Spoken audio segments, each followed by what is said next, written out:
Mark, great to have you back. You've been outstanding through the Six Nations. How comfortable are you now when you put on an England shirt?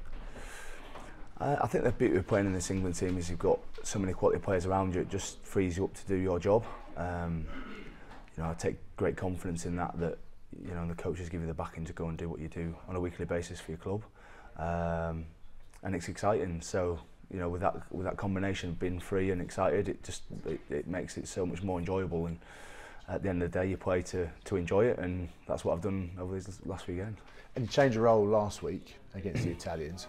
How was that message delivered to you? And is there everyone wants to be involved in the squad? I get that, but are you disappointed when you're not in the starting lineup, or is that something you just adjust to, and there's a different change of mentality and you approach it in a slightly different way?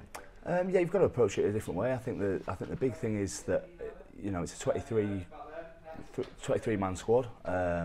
You've got to play your role within that, and last week was slightly different than what the previous 3 weeks was, but it was just enjoyable. It meant that I could come off the bench and add a load of impetus, and that change of role kept it fresh. So although everyone wants to start, and that's what you want, it was quite exciting to play a different role last week. We talked about how comfortable you are now in a shirt.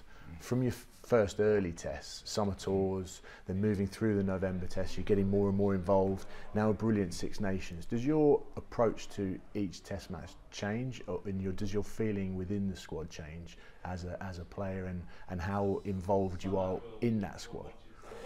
I think it gives you a lot more confidence when as each game goes by, and you feel a bit more comfortable within the team.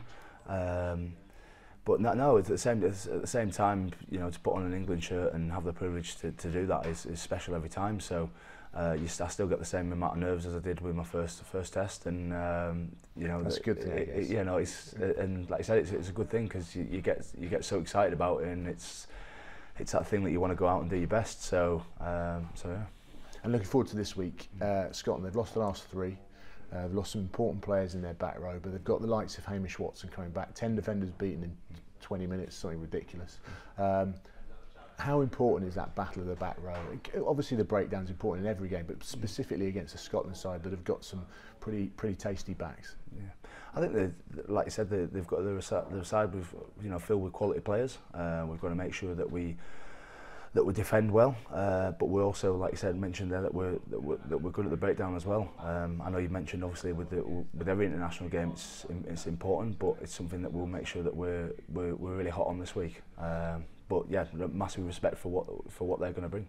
And there was a disappointing result against Wales, obviously. The fact that it's slightly out of your hands now, if you end up finishing second in the tournament, does that make the tournament? Is it still a success for the team, or is it part of a process? And where can this team still improve moving towards the World Cup?